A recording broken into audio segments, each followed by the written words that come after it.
Floride 360 s'est déplacé du côté du BB&T Center aujourd'hui, la demeure des Panthères de la Floride, les Panthers, pour y rencontrer une légende du hockey. Il a gagné 4 Coupes Stanley avec les Islanders de New York. Il était d'ailleurs le capitaine. Il est membre du Temple de la renommée du hockey. Présentement, il est attitré à la description des matchs des Panthers. Denis Potvin, bonjour. Salut, ça va bien? Oui, toi? Très bien, merci. Si on regarde un peu l'année que les Panthers ont présentement, parce que c'est une équipe qui est vraiment excitante à voir jouer maintenant, il faut retourner un peu à la fin de l'an passé pour expliquer ça. L'arrivée de Jaromir Jagr. Est-ce que c'était un coup de génie ou c'était un coup de chance de Dale Talon? Ben, je pense que c'était un peu des deux parce que c'est quoi, la 9e équipe, je pense qu'il est avec, puis il y a eu des problèmes. On savait, à New Jersey, Dale Talon a mentionné le fait que pour lui, Jagr, c'est encore un gars de premier trio. C'est pas un gars qui peut jouer dans le 3e trio. Puis à New Jersey, il l'avait comme 3e allié droite. Il était pas content. Alors, ils ont pensé, on va lui donner une chance de jouer avec les Panthers. On a des jeunes joueurs comme Barkov et Huberdeau qui vont probablement être capables d'apprendre beaucoup de lui. Puis peut-être il va aimer ça ici en Floride. Alors, une fois qu'il est descendu, on a vu que les derniers 20 matchs de la saison étaient exceptionnels pour le trio. Là, c'était Huberdeau, Barkov et Jagr. Fait qu'ils ont commencé de la même façon cette année. Puis jusqu'à date, ça va très bien. Et en plus, vu qu'on a une année comme celle-là avec les Panthers, Dale Talon a vu la possibilité à la fin de l'année maintenant, à la date limite à peu près des échanges, d'améliorer l'équipe, malgré qu'on s'est départi de Brandon Pirri. Est-ce que l'équipe est vraiment améliorée? Oui, c'est pas parce qu'ils ont été chercher plusieurs autres joueurs. Je pense qu'il y a déjà, durant l'été précédent, ils ont été chercher Thornton, ils ont été chercher Willie Mitchell, Derek McKenzie. C'est pas des grands athlètes, c'est pas des étoiles de la Ligue nationale, mais c'est tous des gars qui ont gagné les Coupes Stanley. En plus, c'est des gars qui sont des vétérans qui vraiment veulent aider les jeunes à se développer. On en voit souvent des vétérans de la Ligue nationale, on l'a vu des années passées, ils commencent à penser plutôt d'eux-mêmes et pas nécessairement de l'équipe. Alors, c'est un différent cas ici pour les Panthers avec les vétérans. Je pense que ça, c'est une des vraiment bonnes choses que Dale Talon a été faire, chercher des bons vétérans avec l'expérience de la Coupe Stanley et il faut dire aussi aller engager Roberto Luongo. Un autre joueur qui est peut-être un peu dans l'ombre ou qui l'était en début d'année, mais qui ressort. Et moi, je le compare un peu. Je dis que c'est notre Martin Saint-Louis. Je parle du numéro 21, Vincent Trocheck. Ouais, je pense que en fait, là, Martin Saint-Louis, c'était tout un joueur. C'était toute une surprise, nécessairement. Mais ça, c'est un gars, Trocheck, de 3e round. C'est un gars qui a commencé à jouer très bien l'an dernier. Il a montré que physiquement, il est assez fort, même pour un jeune de 21 ans, pour jouer dans la Ligue nationale. C'est pas un gars costaud, mais il joue un gros match. Puis là, cette année, vraiment, là, je te dis que c'est incroyable. Surtout, il est rapide. Un coup de patin, je pense que la majorité des défenseurs de la Ligue nationale, tu sais, ils s'en rendent pas comment vite qu'il vient. Puis on le voit souvent dépasser les défenseurs par le côté. Mais Trocheck, c'est certainement une des belles surprises de l'année. L'ambiance autour de l'équipe maintenant, parce que tu voyages avec eux, est-ce que c'est parce qu'il y a eu un changement de garde, il y a un changement de propriétaire, changement de philosophie? L'équipe ne se débarrasse plus de ses joueurs lorsqu'ils commandent un gros salaire, ils les gardent maintenant. Est-ce que ça se sent aussi dans le vestiaire et dans l'ambiance autour de l'équipe? Ben c'est bien certain, surtout quand tu essaies de développer un groupe de jeunes hommes qui vont devenir adultes vraiment ensemble. Et dans le moment, on a des Huberdeau, Barkov, on a Bukestad.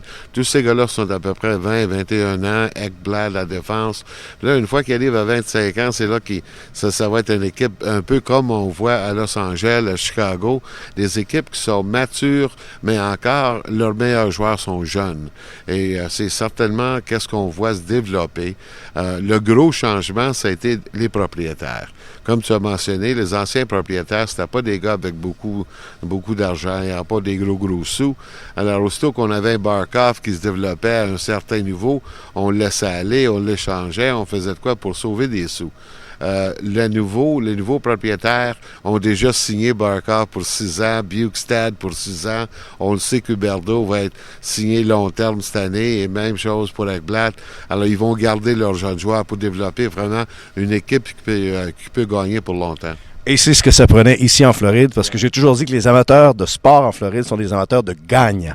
Mettre une équipe sur la glace, c'était important pour avoir plus de monde dans les estrades. Ben écoute, il faut dire qu'au Canada, je pense qu'ils n'envisionnent pas les Panthers comme étant une équipe vraiment qui peut avoir qui peut. Souvent, ça a été mentionné, il faut aller à Québec, il faut l'envoyer en quelque part là. Mais comme on a parlé avant, je dis écoute, il y a beaucoup d'amateurs de hockey ici. Il faut avoir un bon produit. En 1996, quand ils ont été dans les finales contre Colorado, Patrick Roy et tout ça, les amateurs de hockey ont sorti, là, c'était incroyable de voir parce que il y a beaucoup des amateurs de Canadiens, Toronto, les Rangers, Boston, qui demeurent ici à l'année longue. Mais ils connaissent le hockey. Ils veulent avoir un bon produit. Et là, avec les nouveaux propriétaires, avec la direction de l'équipe, ils ont un meilleur produit. Puis on commence à voir les gens venir. Hey, 13 000 personnes, des billets vendus, 13 000 billets vendus, chaque match d'ici jusqu'à la fin de l'année. C'est quoi? Ça fait longtemps qu'on avait vu ça ici. Oui, fait longtemps. À quoi on peut s'attendre pour les séries éliminatoires maintenant? Bon, ben, je pense que qu'est-ce qui est difficile pour les Panthers, c'est qu'ils n'ont pas d'expérience. Hein. Ça fait longtemps qu'ils ont été dans la série. Et là, on regarde les autres équipes dans la division Atlantique.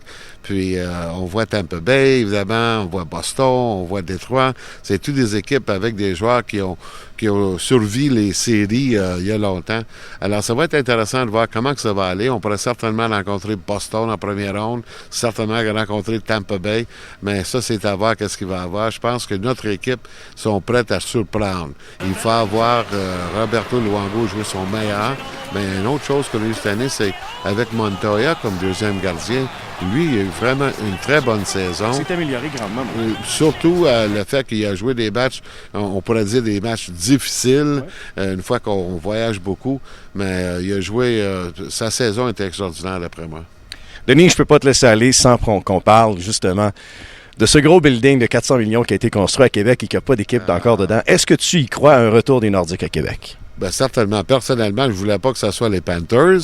Mais tout de même, aussitôt qu'on a signé le contrat avec les gens ici de Broward County, puis il y a des millions qui vont être passés de l'équipe pour les aider à survivre et tout ça pour le moment.